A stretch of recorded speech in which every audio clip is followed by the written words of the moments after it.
Hello everyone. Good morning. Very warm welcome to Baby Code free live sessions.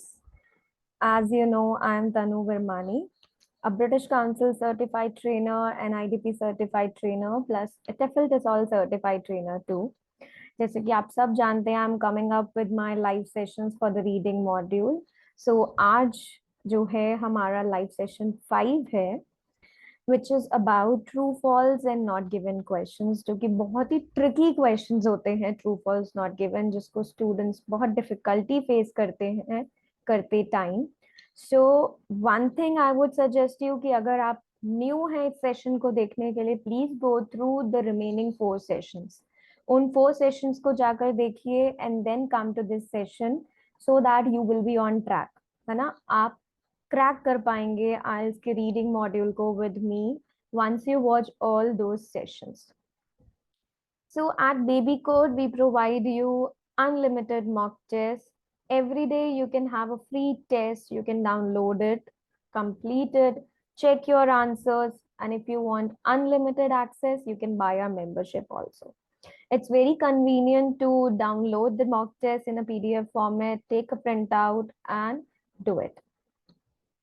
Now let's talk about true false not given questions कि ये होते क्या हैं, कैसे इनको करना है हमें, ठीक है? तो true false not given questions क्या होते हैं? इन क्वेश्चंस में you have to locate and identify specific information. एक पर्टिकुलर इंफॉर्मेशन को आपको ढूंढना होता है, राइट? इस टाइप ऑफ क्वेश्चन में आपको क्या दिया होता है? You will be having statements, आपको क्वेश्चंस दिए, आपको बताना है कि ये स्टेटमेंट ट्रू है, फॉल्स है या नॉट गिवन है, राइट? अब आपको कैसे पता लगेगा कि ये स्टेटमेंट ट्रू है, ये फॉल्स है या ये नॉट गिवन है? वेरी फर्स्ट थिंग इज कि आपको क्या करना है, you have to look at the meaning of your statement. सबसे पहले अपने क्वेश्चंस को रीड करो। जैसे कि मैं हमेशा बोलती हूँ रीडिंग मॉड्यूल में, कभी भी पैसेज को पहले रीड नहीं करना, because what we are doing here is we are finding the answers with a challenging time frame. हम एक टाइम फ्रेम के अकॉर्डिंग क्या कर रहे हैं, अपने आंसर्स को फाइंड आउट कर रहे हैं। The number of answers we find correct, उतने ही हमें बैंड स्कोर्स मिलेंगे।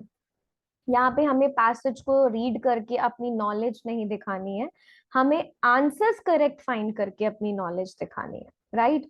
So my important thing is कि पहले आप अपने क्वेश्चंस को रीड करो ताकि यू कीप इन माइंड कि मुझे पैरा में क्या फाइंड करना है, क्या ढूंढना है, right? So these type of question, very first thing is you have to locate the true meaning of your statement. जो भी आपके क्वेश्चन का मीनिंग है, सबसे पहले आपको वो समझना है और उसी को आपको पैराग्राफ में फाइंड आउट करना है, ठीक है? तो इस ट्रू फॉल्स नॉट गिवन में क्या होता है, this will be presented in the form of facts, ठीक है? ये एक फैक्ट की फॉर्म में आपको गिवन होता है and the information in the text follow the order of question. That means जो आपके क्वेश्चन होते हैं ट्रू फॉल्स के, वो हमेशा ऑर्डर में ही होते हैं पैसेज में। नाउ सपोज अगर आपको क्वेश्चन नंबर 1 का आंसर फर्स्ट पैरा में मिल रहा है, तो क्वेश्चन नंबर 2 का आंसर उसके बाद ही मिलेगा, राइट? और सपोज करो आपको क्वेश्चन नंबर 2 का आंसर नहीं मिला, लेकिन आपको क्वेश्चन नंबर 3 का आंसर मिल गया है। You got first answer, you got third answer, but you are not finding the second one. So most probably वो आंसर क्या होता है, वो not given होता है। Okay, so we will do this। आज मैं ये बहुत अच्छे से आप लोगों को एक्सप्लेन करने वाली हूँ कि कैसे आपको आंसर्स को फाइंड आउट करना है, how you have to tackle the true false not given question. So strategies की बात करते हैं। I'm going to provide you good strategies। मैं ऐसी strategies आपको provide करने वाली हूँ जिसके लिए आप बहुत easy हो जाएगा आपको ट्रू फॉल्स नॉट गिवन को टैकल करना। वेरी फर्स्ट थिंग जिसको मैंने अभी अभी एक्सप्लेन करा कि क्वेश्चंस किसकी फॉर्म में होते हैं, सेम ऑर्डर में होते हैं जैसे आपकी इंफॉर्मेशन दिया। दैट मींस क्वेश्चन नंबर 1 अगर आपको फर्स्ट पैरा में मिल गया, तो सेकंड आपको हमेशा उसके बाद ही मिलेगा, राइट? 99% यही सिनेरियो होता है कि वो सेम ऑर्डर में रहते हैं। Second thing is, in order to know the correct answer, अगर आपको सही आंसर फाइंड आउट करना है, you need to understand the text given and check which fact about the text is true false और not given. जब आप अपनी information, अपने स्टेटमेंट को रीड करते हो, उसको समझो, उसके मीनिंग को समझो और तभी उसको पैराग्राफ में सर्च करो। जब आप फर्स्ट पैराग्राफ को केयरफुली रीड कर लेते हो, try to answer the question, उसको आंसर करने की कोशिश करो। Do not rush. ये नहीं कि मुझे सिर्फ एक कीवर्ड मिला और मैंने उसका आंसर ट्रू लिख दिया, नहीं। Read the sentence very carefully और फिर डिसाइड करो कि आपका करेक्ट है या इनकरेक्ट है। ठीक है। जब आपको आंसर नहीं मिल रहा फर्स्ट पैराग्राफ में, तो आप सेकंड पैराग्राफ को रीड करो। हो सकता है कि क्वेश्चन नंबर 1 का आंसर फर्स्ट पैराग्राफ में हो ही ना, वो सेकंड में हो। ठीक है। तो ऑलवेज ट्राई टू फाइंड किसी एक का भी, अगर आपको सपोज आपके पास 5 क्वेश्चन है, आपको फोर्थ का भी आंसर अगर कहीं मिल गया है, तो दैट मीन्स थर्ड उससे पहले होगा और फिफ्थ उसके बाद होगा। आपको एक क्लू मिल जाएगा कि आपको कहाँ पे सर्च करना है, राइट। तो whichever you find is the easiest strategy, आप वो अप्लाई कर सकते हो। You have to read the information text very carefully, क्योंकि आपको चेक करना है आपके कीवर्ड्स क्या हैं। जब आप अपनी स्टेटमेंट को रीड करते हो, उसमें आपको बहुत सारे ऐसे कीवर्ड्स मिलते हैं जिसको आपको ध्यान रखना है। Next main important thing is कि आपका जो टेक्स्ट है, आपकी जो इंफॉर्मेशन है, वो पैराफ्रेज होगी। वो सेम वर्ड्स में नहीं होगी, उसमें सिनोनिम्स होंगे, because this is IELTS readings. Synonyms के बिना तो यहाँ पे कोई काम ही नहीं होता, right. How they will check your reading skills, आपकी रीडिंग स्किल्स कैसे चेक होंगी? अगर आपको इजीली वही सेम वर्ड वहां में मिल जाएगा, तो everybody can crack IELTS, right. So यहाँ पे आपको रीफ्रेज फॉर्म मिलेगा, पैराफ्रेजिंग मिलेगी। And one more thing is कि आप कंट्रोलिंग वर्ड्स को जरूर देखो, जैसे कि मैंने आपको लास्ट सेशन में भी बताया था जब मैंने मल्टीपल चॉइस कराया था, कि जो कंट्रोलिंग वर्ड्स होते हैं, मेनली, ऑफन, ऑलवेज, ऑल, ये वर्ड्स क्या करते हैं? They easily change the fact. वो इजीली आपके मीनिंग को क्या कर देते हैं? चेंज कर देते हैं। Next thing is do not spend a lot of time on one question. ये नहीं कि अगर एक क्वेश्चन का आंसर नहीं मिल रहा तो उस पर बहुत ज्यादा टाइम स्पेंड करें। अगर आपको कोई इंफॉर्मेशन उसके बारे में नहीं मिल रही है, तो प्रोबेबली वो क्या हो सकता है? नॉट गिवन हो सकता है। बट मेक श्योर कि आप पूरे पैसेज को चेक करो। ऐसा नहीं कि आपने एक पैराग्राफ को रीड करा और आपको आंसर नहीं मिला तो नॉट गिवन कर दिया। मेक श्योर कि आपने अच्छे से उसको रीड करा है कंप्लीट, और तब आप कंक्लूड करते हो कि इसका आंसर क्या है? Not given. ठीक है। समटाइम्स आपको येस नो नॉट इन्फॉर्मेशन वाले क्वेश्चंस भी आते हैं। ठीक है। येस नो नॉट गिवन भी आता है, उसकी भी मैं नेक्स्ट लाइव क्लास में आपको स्ट्रैटेजीज दूंगी, और उस पर भी बेस्ड हम क्या कहते हैं क्वेश्चंस और एक्सरसाइजेस करेंगे। ठीक है। येस नो नॉट गिवन की। अब एक कीवर्ड पे फोकस नहीं करना, रीड करो सेंटेंस को, आइडेंटिफाई करो अपने आंसर को, अपने फैक्ट्स को मैच करो। जो आपकी इंफॉर्मेशन या क्वेश्चन में है, उसी को पैराग्राफ में जाके मैच करो कि वो एक्यूरेट है कि नहीं। कैसे एक्यूरेट होगी? जब आप उसका मीनिंग देखोगे। जब यहाँ पे स्टेटमेंट का मीनिंग और वहां पे स्टेटमेंट का मीनिंग अगर सेम है, बिल्कुल एग्जैक्टली, तभी वो ट्रू कहलाता है। अगर कुछ भी पार्ट उसका कॉन्ट्रडिक्ट है, कुछ ऑपोजिट दिया है, तो वो कभी ट्रू नहीं है, वो फॉल्स है। फॉल्स और नॉट गिवन में स्टूडेंट्स बहुत कंफ्यूज होते हैं। नॉट गिवन का मतलब होता है जिसके बारे में बात नहीं कही या फिर वो इनकम्प्लीट हो। फॉल्स का मतलब होता है जब आपको इंफॉर्मेशन दी है बट वो गलत दी हुई है, दैट इज कॉल्ड फॉल्स। ठीक है। तो अभी हम इस पे बेस्ड एक एक्सरसाइज करने वाले हैं, then I be making it more clear. अगर आपको कोई भी डाउट्स हो, you can type in the chat box, like afterwards जब आपको ये सेशन रिलीज हो जाएगा, you can type your comments. ठीक है। Okay, now let's do this with an example. ये एक पैसेज है on my screen, the life and work of Marie Curie. So passage को रीड करने से पहले, सबसे पहले मैंने क्या बोला है कि आपको अपने क्वेश्चंस को रीड करना है। ठीक है। क्वेश्चंस को रीड करना is very important. Step one, as I have told you कि स्टेप वन हमारा क्या रहेगा? Read the question first and underline the keywords. सबसे पहले आपको क्वेश्चंस को रीड करना है और अपने कीवर्ड्स को अंडरलाइन करना है, right. Next thing, there are 3 questions. अब आपको स्क्रीन पे 3 क्वेश्चंस दिख रहे हैं यहाँ पे, 1 2 3। Marie Curie's husband was a joint winner of both Marie's Nobel prizes. ये है हमारा क्वेश्चन नंबर 1। सेकेंड क्वेश्चन है, Marie became interested in science when she was a child. Marie was able to attend Sorbonne because of a sister's financial contribution. ये आपके 3 question है, आपको बताना है कि which is true, which is false and which is not given, right. So आप क्या करोगे? You have to scan each statement और आप क्या करोगे? हाईलाइट करोगे keywords. This is most importantly for the paper based students की वो अंडरलाइन कर सकते हैं with a pen and pencil, but computer based students they can do the annotation, वो येलो हाइलाइटर के थ्रू अपनी स्क्रीन पे हाईलाइट कर सकते हैं अपने वर्ड्स को, right. Now one thing is you have to keywords. अब कीवर्ड्स क्या होते हैं? कीवर्ड्स वो वर्ड्स होते हैं जो इंपॉर्टेंट होते हैं आपके टेक्स्ट के मीनिंग के लिए, जिनकी वजह से आपको पता लगता है कि what is the required information, आपको फाइंड आउट क्या करना है। They can be simple facts हो सकते हैं, नेम्स हो सकता है, प्लेसेस हो सकती है, कोई भी नंबर्स हो सकते हैं, एनी वर्ड जिससे आपको क्या पता चलता है, अपने क्वेश्चन का फोकस पता चलता है। It can be nouns also, noun भी हो सकते हैं, वर्ब्स भी हो सकते हैं, एडजेक्टिव्स भी हो सकते हैं, कुछ भी हो सकता है। फॉर एग्जाम्पल अगर हम फर्स्ट स्टेटमेंट में देखें कि Mary's husband was a joint winner of both Mary's and Nobels prizes, so you can underline and highlight the most important information जिसके थ्रू आप क्या कर सकते हो, अपने आंसर को फाइंड आउट कर सकते हो।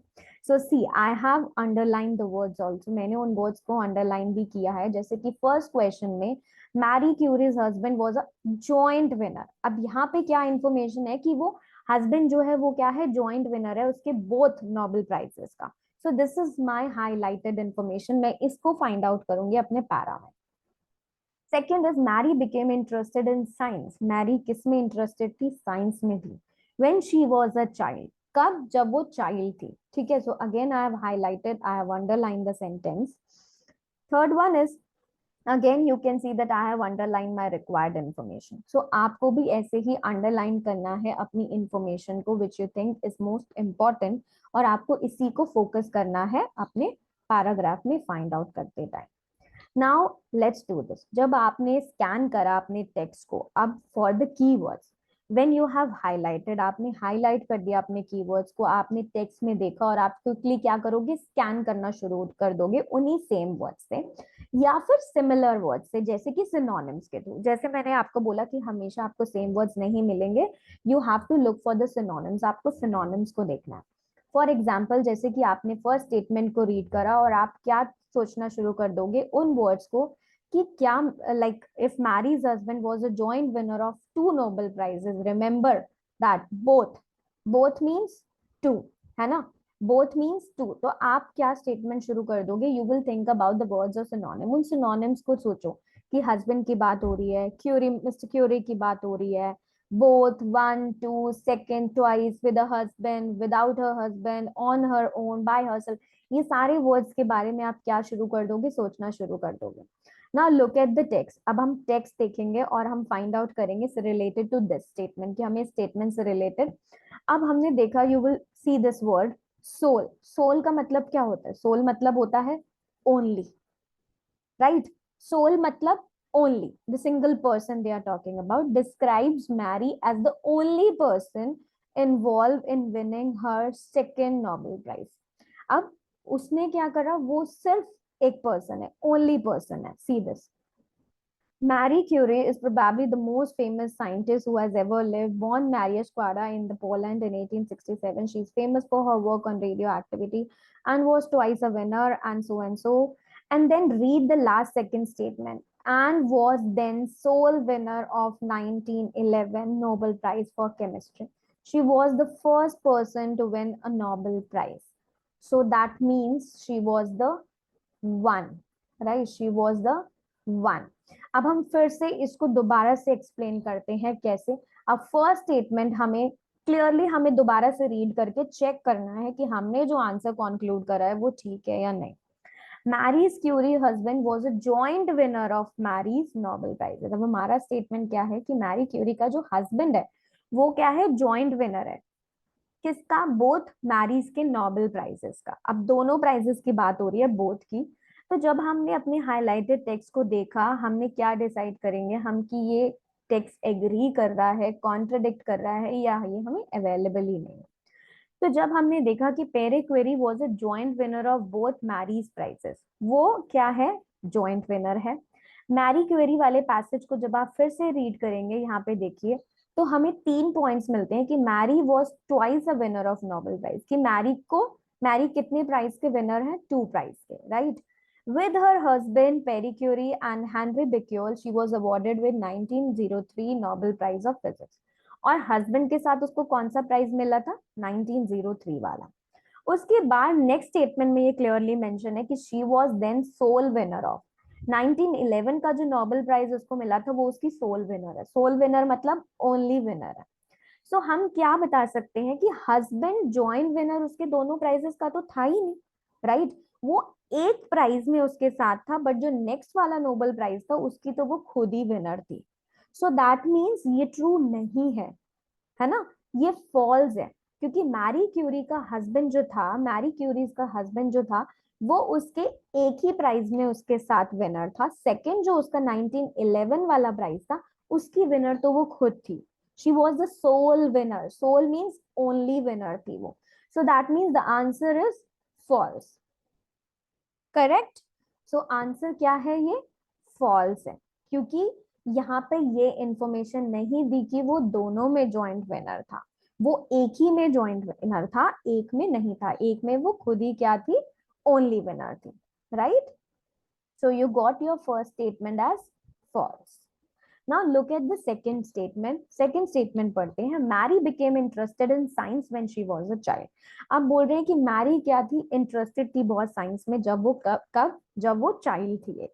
अब जब हम टेक्स्ट में सर्च करेंगे, वी शुड सर्च कि हमें कुछ स्टेटमेंट्स, कुछ वर्ड्स ऐसे मिले कि हाँ भाई शी लव्ड साइंस और she was interested in science from an early age like जैसे कि वो चाइल्ड थी अपनी एज में, राइट, उस एज की बात करें तो फोकस हम क्या करेंगे, that so the focus here is to see कि मैरी क्यूरी क्या एक्चुअली इंटरेस्टेड थी सब्जेक्ट ऑफ साइंस में जब वो एक चाइल्ड थी।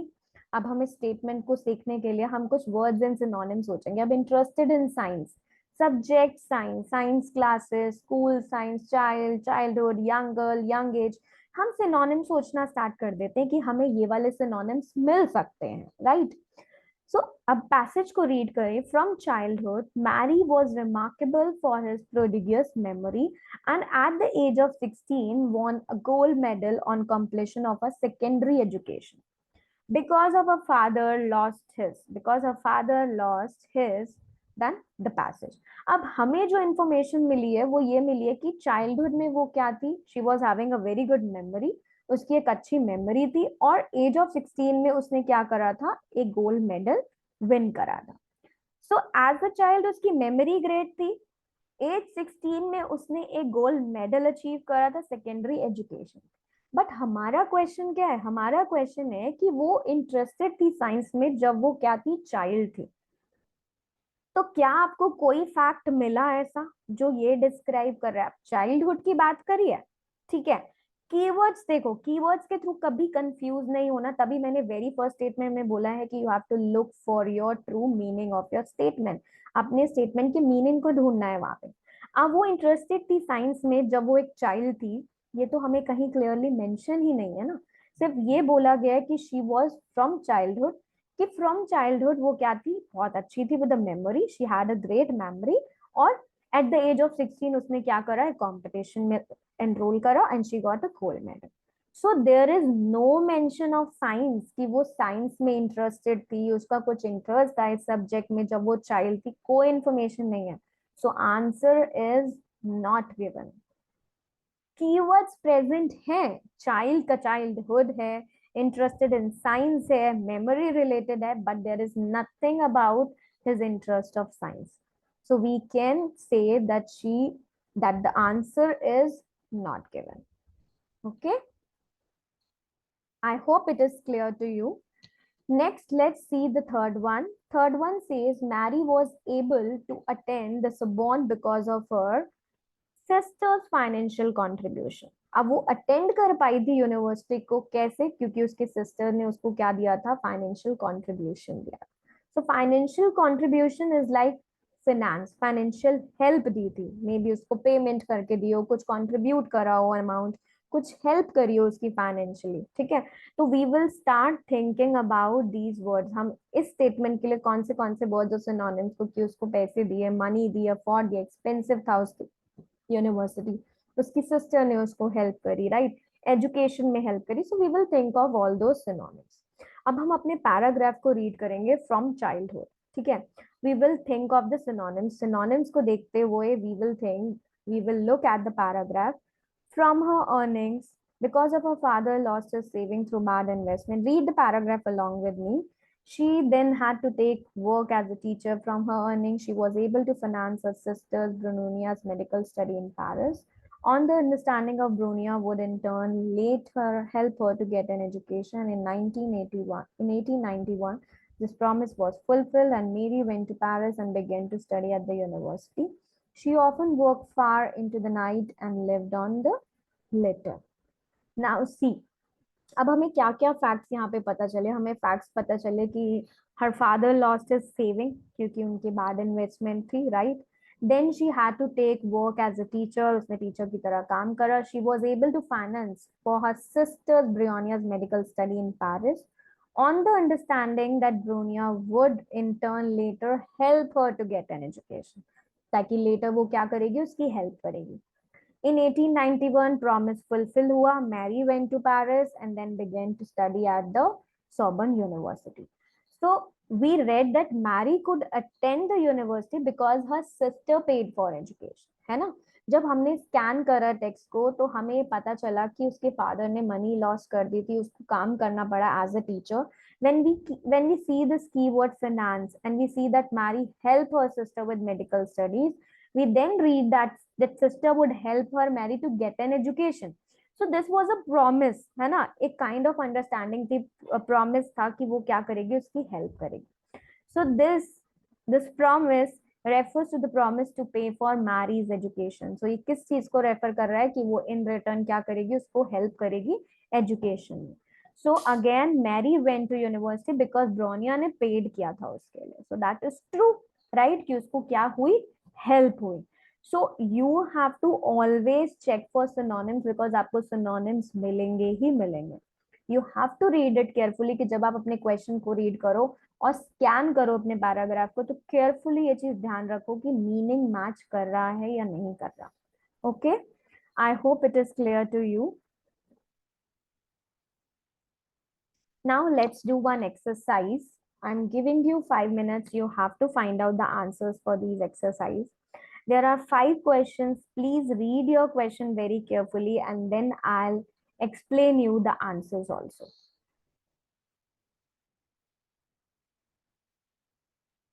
Okay, I'm also reading so that I'll help you.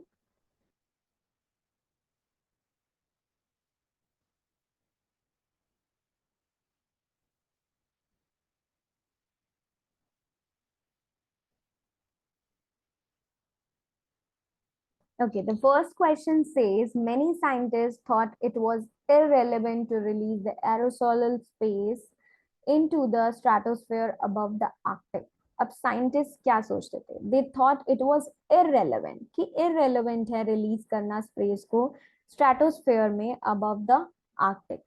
अब जब मैं अपने पैराग्राफ को रीड कर रही हूँ तो मेरे को वेरी फर्स्ट स्टेटमेंट में आई गॉट माय कीवर्ड्स की कुछ रिलीज एरोसोल स्प्रे की बात हो रही है and the above the arctic also has been proposed by several scientists. अब बहुत सारे साइंटिस्ट ने क्या करा था, ये प्रपोज किया था. Propose is like it is thought bye them, it is recommended by them, right. So we come to know that several scientists propose a concept of releasing aerosol sprays into the stratosphere above the Arctic.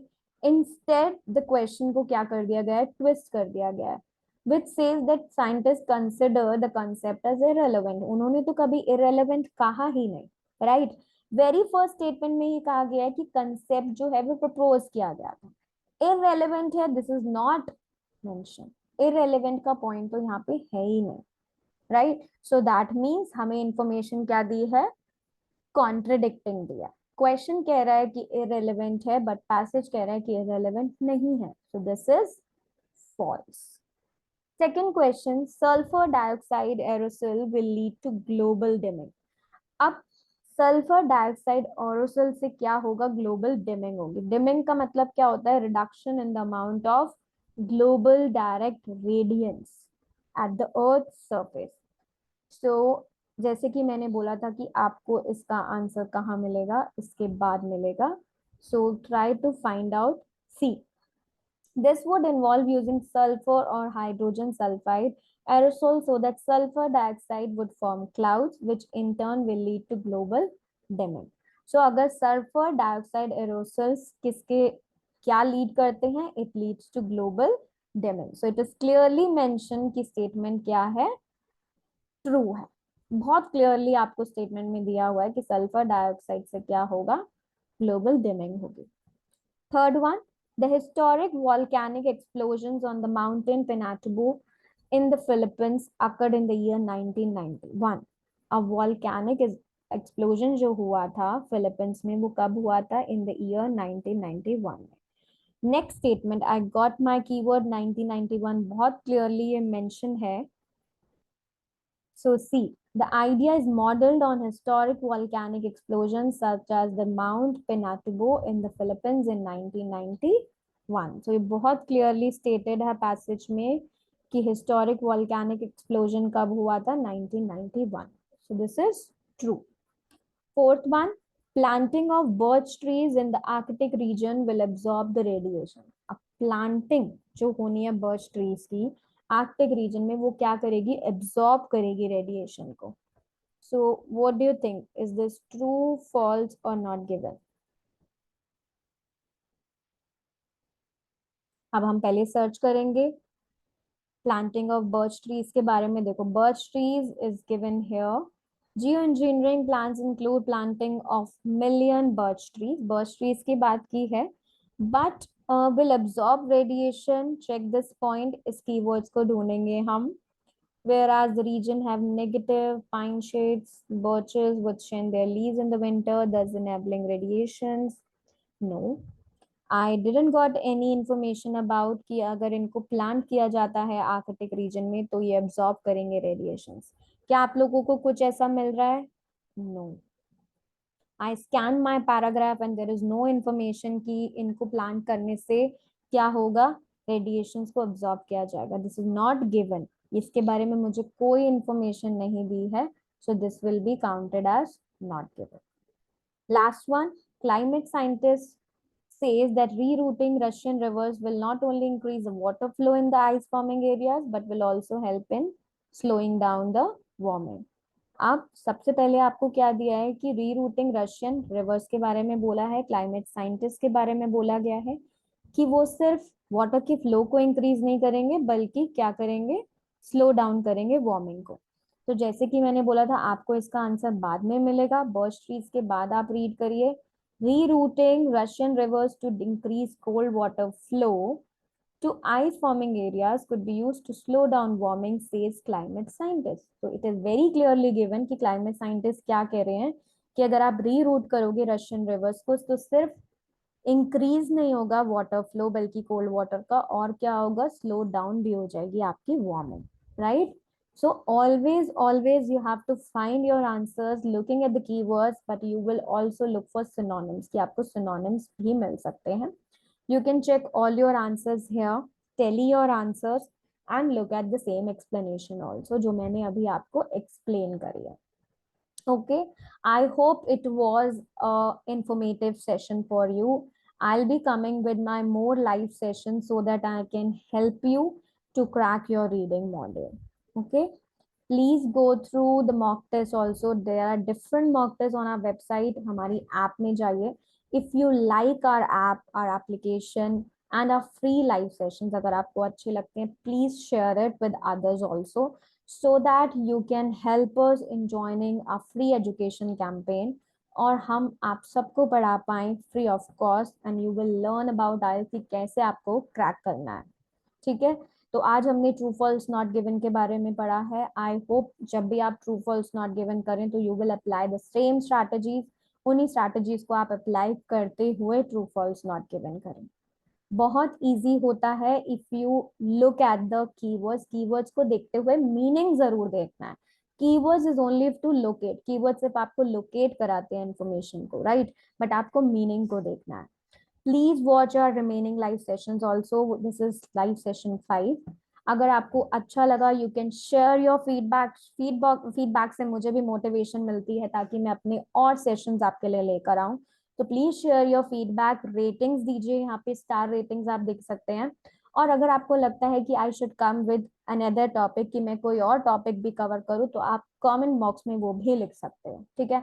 Do comment because it is very valuable for me, it gives me motivation also. जब अच्छा काम करते हैं तो motivation मिलता है ना। So same things for me also. अगर आप फीडबैक दोगे तो मुझे लगेगा कि yes, I am doing my best to make you prepare for IELTS. Okay. Thank you so much for watching our live session 5. Do watch the remaining 4 sessions जो already upload हो चुके हैं. You will see this very soon. Thank you so much.